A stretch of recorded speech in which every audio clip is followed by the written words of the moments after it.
जो सबसे अहम खबर है वो अब से थोड़ी देर के बाद डेवलपमेंट होने वाली है। जब आप ये वीलॉग सुन रहे हैं या मैं सुबह के वक्त रिकॉर्ड कर रहा हूँ, इमरान खान साहब के दो केसेस जिनके अंदर वो जेल के अंदर बंद हैं, उन दोनों केसेस की अपीलें आज इस्लामाबाद हाई कोर्ट में लगने जा रही हैं। ये बहुत इंपॉर्टेंट है। बड़े लंबे अरसे से, यानी साल से ज़्यादा हो गया, इमरान खान साहब और उनके वकला कोशिश कर रहे हैं कि इमरान खान साहब के केसेस इस्लामाबाद हाई कोर्ट में लगें। इमरान खान साहब के वकील सलमान सफदर साहब कई मरतबा ये कह चुके हैं कि ये केसेस बिल्कुल ठहरने के काबिल ही नहीं है, और अगर सुप्रीम कोर्ट या हाई कोर्ट में किसी भी जगह पे ये केसेस जाते हैं तो ये उड़ जाएंगे। इमरान खान साहब इन केसेस में रिहाई पा लेंगे। अब ये दोनों केसेस लग गए हैं और एक ही दिन लग गए हैं। और इससे पहले मैं आपको ये बताऊं कि 2 दिन पहले इमरान खान साहब की 9 केसेस में ज़मानतें मंजूर हुई हैं। 7 या 8 केसेस थे गालिबन, एक बुशरा बीबी का भी था। तो इमरान खान साहब के एक और अदालत से, जो लोअर कोर्ट है, वहाँ पे 9 मुख्तलिफ केसेस के अंदर या 8 मुख्तलिफ केसेस के अंदर ज़मानतें मंजूर हुई हैं, जिसमें 9 मई का भी था, उसके अंदर केस था आज़ादी मार्च वाला भी, उसके अंदर दीगर कुछ और केसेस थे। तो डिफरेंट टाइम के हवाले से इमरान खान साहब के, और जाली रसीदें बनाने का एक केस था। तो ये सारे केसेस में इमरान खान साहब की और बुशरा बीबी की पहले ज़मानतें हो चुकी हैं। अब इमरान खान साहब और बुशरा बीबी के 2 केसेस, जिनमें एक केस, ये अलग अलग अदालतें हैं, एक केस सुबह 9 बजे अभी लगा हुआ है जस्टिस खादम हुसैन सोमरू साहब के सामने, तोशा खाना वाले केस की अपील, और इसी केस में इमरान खान साहब गिरफ्तार हैं। और दूसरा केस जिसमें वो गिरफ्तार हैं या कैद काट रहे हैं, वो अलकादर केस की अपील है। और ये दोनों लगे हुए हैं। इसमें जो है वो जस्टिस सरफराज डोगर और जस्टिस आजम खान, ये डिवीज़न बेंच है जो ये केस सुनेगा, और इसका वक्त है 11:30 बजे। तो एक केस लग रहा है 9 बजे और एक केस लग रहा है 11:30 बजे। अगर इन दोनों में इमरान खान साहब की ज़मानत हो जाती है तो फिर इमरान खान साहब कैदी नहीं रहेंगे, फिर वो आज़ाद हो जाएंगे, वो बाहर आ जाएंगे। और क्या इनकी ज़मानत हो जाएगी, अभी हम कुछ कह नहीं सकते, क्योंकि ये जजेस कंट्रोल होते हैं कहीं और से। अगर मैं इंसाफ और कानून की बात करूं तो इमरान खान साहब की आज ही ज़मानतें हो जानी चाहिए। आज नहीं हो जाएं तो 1 हफ्ते के अंदर अंदर उनकी ज़मानतें हो जानी चाहिए, और उन्हें फिर अपने घर चले जाना चाहिए आज़ाद होकर। फिर वो अपना इलाज करवाएं, अपनी पॉलिटिक्स करें। लेकिन यहाँ जो दिखाई दे रहा है कि आप कुछ प्रिडिक्ट नहीं कर सकते, क्योंकि अदालतें कंट्रोल में हैं एजेंसियों के, और एजेंसियां जो फैसला करेंगी उसके मुताबिक ही चीज़ें होती हैं पाकिस्तान में। अगर इंसाफ और कानून के मुताबिक हो तो ये केस लगते ही बहुत पहले इमरान खान साहब रिहा हो जाते। अब उम्मीद तो ये की जा रही है कि किसी दिन पाकिस्तान की एस्टेब्लिशमेंट को होश आए और वो ये गंद मारना बंद कर दे और जजों के ऊपर दबाव डालना बंद कर दे, तो फिर मेरिट के ऊपर इमरान खान साहब की रिहाई हो सकती है। और अगर इन 2 केसेस में इमरान खान साहब की फ़र्ज़ करें आप ज़मानत हो जाती है या उन्हें रिहा कर दिया जाता है, तो फिर किसी और केस में इमरान खान साहब को अंदर रखा जा सकता है। तो ये तो डिपेंड करता है पाकिस्तान की मिलिट्री एस्टेब्लिशमेंट पे, वो कितना दबाव महसूस कर रही है। देखिए 3 तरह के दबाव है एस्टेब्लिशमेंट पे। एक बात तो मैं आपको क्लियर कर दूं, जिस वक्त इमरान खान साहब की ये आंख का मसला उठा था ना, तो उस वक्त पाकिस्तान की मिलिट्री एस्टेब्लिशमेंट में बहुत खौफ फैल गया था, वो बहुत परेशान थे, और बहुत सारी जगहों पे बहुत सारे अहकामात भी जारी किए गए थे। उन्हें लगता था कि पाकिस्तान अचानक बांग्लादेश बन जाएगा, लेकिन पाकिस्तान तहरीक इंसाफ के साथ जब उन्होंने रब्ता किया तो तहरीक इंसाफ को बेवकूफ़ बनाने में वो कामयाब हो गए। ये तो पाकिस्तान तहरीक इंसाफ के अपने लोग भी कह रहे हैं, इमरान खान साहब की फैमिली भी अब कह रही है कि इन्हें चक्कर दिया गया है। हालांकि वो शफकत ऐवान साहब जो गिरफ्तार हो गए थे, वो भी ये कहते हैं कि शरीफ लोग थे, बैरिस्टर गौहर और अल्लामा राजा नासिर अब्बास वगैरह। तो इन लोगों को जो है वो चक्कर दे दिया मोहसिन नकवी वगैरह ने, और फिर टाइम बाय कर लिया। और जब उन्होंने देखा कि पाकिस्तान के अंदर ये कोई तहरीक खड़ी नहीं कर पाए, और वो एक मोमेंटम जो बन सकता था एहतजाज का, वो कुछ भी नहीं हुआ पाकिस्तान में, तो उसके बाद फिर उन्होंने चीज़ें नॉर्मलाइज़ कर दी। इतनी नॉर्मलाइज़ कर दी कि बड़े आराम से एक दिन रात को इमरान खान साहब को अस्पताल लेकर आए, लाकर इमरान खान साहब का जो आंख का ट्रीटमेंट करवाया, उनके बाकी टेस्ट किए और वहाँ से लेकर चले गए।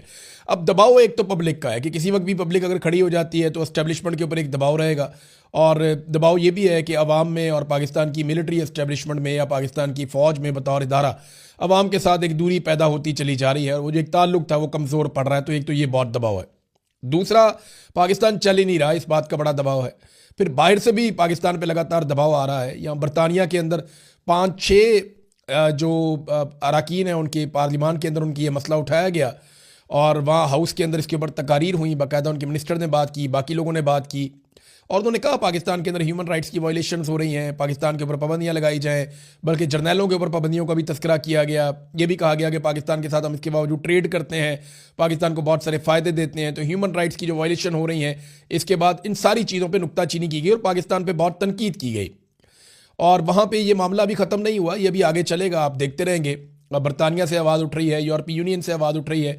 अमेरिका के अंदर आवाज़ें उठ रही हैं, लेकिन जब तक डोनाल्ड ट्रंप आसिम मुनीर के साथ खड़े हैं, जब तक डोनाल्ड ट्रंप को आसिम मुनीर से काम है, और तब तक आसिम मुनीर साहब के लिए प्रॉब्लम नहीं होगा। लेकिन जैसे ही डोनाल्ड ट्रंप जो है टिश्यू पेपर की तरह इस्तेमाल करेंगे, तो उसके बाद मेरी बात याद रखिएगा कि यूरोपीय यूनियन हो, चाहे बरतानिया हो, चाहे अमेरिका हो, इंसानी हकूक़ की आलमी तंजीमें हों, ये सारे भरे बैठे हैं जो कुछ पाकिस्तान के अंदर किया गया है।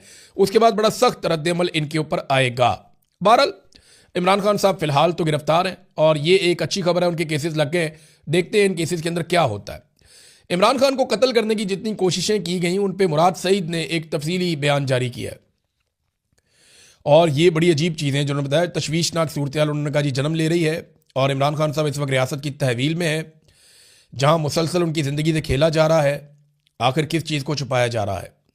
उनका कंट्रोल्ड चेकअप किया जाता है, कंट्रोल्ड इन्फॉर्मेशन दी जाती है, कंट्रोल्ड मीडिया है, जिससे ज़िंदगी को ख़तरा है, जिनकी वजह से वो इस नहज पर पहुँचे हैं, उन्हीं की बात पर यकीन कैसे किया जा सकता है? उन्होंने कहा जी इससे कबल इमरान खान पर वज़ीराबाद में कातलाना हमला करवाया गया, इनको गोलियां लगी, अल्लाह ने उनकी ज़िंदगी की हिफाजत की, लेकिन उस वक्त भी बयानियाँ बनाए गए। लम्हों में ISI ने मीडिया को वीडियो बयानात भिजवाना शुरू कर दिए फटाफट। वो याद है आपको, थाने के अंदर से वीडियोज़ आना शुरू हो गई थी। मैं उस वक्त वज़ीर आला पंजाब को देख रहा था, परवेज़ इलाही उस वक्त वज़ीर आला पंजाब थे और IGP वहाँ पे मौजूद थे और उनके पास सवाल का जवाब नहीं था कि ये वीडियोज़ ISI कैसे जारी करवा रही है। यानी पूरा निज़ाम उन्होंने कंट्रोल किया हुआ था। फिर फौजी क़यादत के कहने पर ISI ने एक अफ़गान को इमरान खान साहब को मारने का टास्क दिया था। जब मैंने प्रेस कॉन्फ्रेंस में इस साजिश का पर्दाफाश किया तो ISI ने इस्लामाबाद के सेक्टर ने प्रेस क्लब में एक अफ़गानी की प्रेस कॉन्फ्रेंस रखवा दी और शाम को प्राइम टाइम TV चैनल पर प्रोग्राम में बयानिए के लिए भी भिजवा दिया। मैंने किसी का नाम तो नहीं लिया था, मगर ये जानते थे कि मैं किसका जिक्र कर रहा हूँ। इस तरह वो बंदा भी सामने आ गया। फिर स्वाबी में हेलीकॉप्टर गिराने का प्लान भी एक्सपोज हो गया, जिसके लिए डबल एजेंट हायर किया गया था, जो बाद में मारा गया।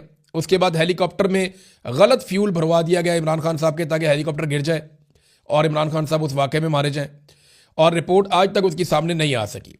18 मार्च को डेथ ट्रैप बिछाया गया इमरान खान को मारने के लिए। जब वो भी नाकाम हो गया तो पुलिस अफसर को गालियाँ दी गई कि इमरान खान कैसे बचकर निकल गया। उसके अलावा कई कोशिशें और की गई हैं। 3 साल इमरान खान साहब जेल में हैं और मुसलसल उनकी सेहत के साथ मजाक किया जा रहा है।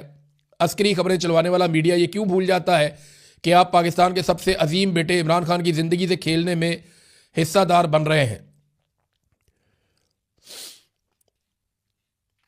फिर उन्होंने कहा जी कि हाँ, इमरान खान साहब ने जेल में आसिम लॉ और ज़ैनी मरीज़ का जिक्र किया तो आसिम मुनीर ने सबके सामने कहा कि आसिम लॉ है तो है। अच्छा, ये बात वैसे और भी सर्कल से मैंने सुनी है। अब बताता हूँ आसिम लॉ और ज़ैनी मरीज़ क्या होता है।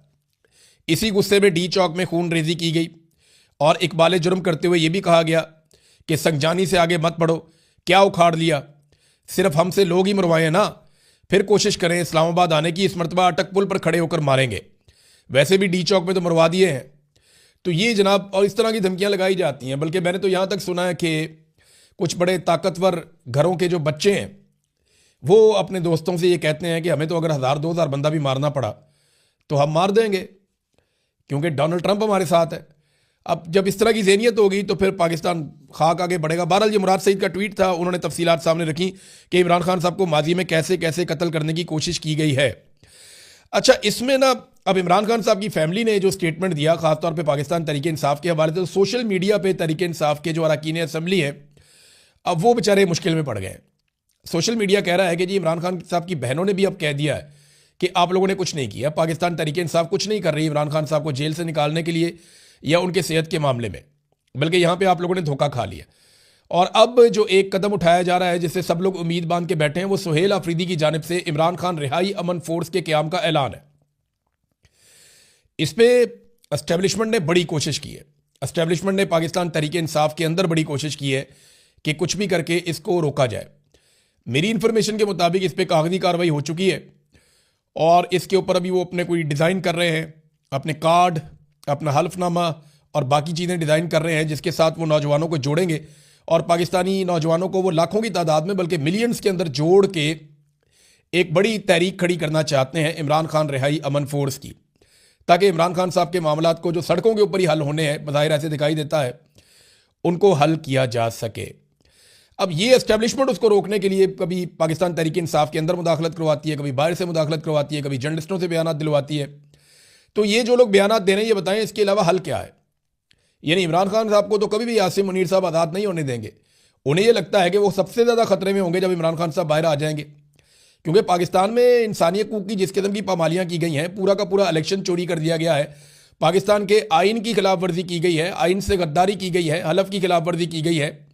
ये इतना सारा कुछ जब कोई कर ले तो फिर वो कैसे मुमकिन है कि वो इमरान खान साहब को बाहर आने दे।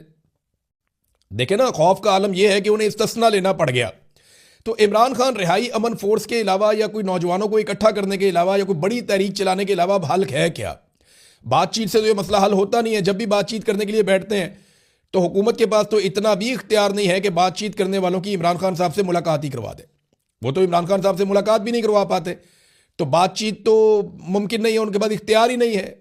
अगर वो बातचीत में कोई फैसला कर भी लें तो उनको अप्रूवल लेनी पड़ती है आसिम मुनीर साहब से, और आसिम मुनीर साहब क्योंकि सियासतदान नहीं है, वो सरकारी मुलाजिम है, उनके दिमाग में सियासत आती नहीं है, वो समझते ही नहीं है। तो जैसे उनको मईशत का नहीं पता, जैसे उन्हें बाकी चीज़ों का नहीं पता, उन्हें सिर्फ अपना फ़ौज का पता है। वो फ़ौज की ड्यूटी उन्होंने की है सारी ज़िंदगी, वो उनका काम है। तो वो वहाँ पे जब मामला चला जाता है ना, तो मामला हल की तरफ नहीं जाता, मामला मजीद बिगाड़ की तरफ जाता है। लिहाजा सियासतदानों के पास इख्तियार है ही नहीं, तो मुज़ाकरात कैसे करें, बातचीत कैसे करें? अब हल एक ही है कि आप सड़कों के ऊपर दबाव डालें ताकि मिलिट्री एस्टेब्लिशमेंट जो है वो पीछे हटे और उसके बाद जो है इंसाफ का रास्ता खुले। इसके अलावा तो और कोई रास्ता दिखाई नहीं दे रहा।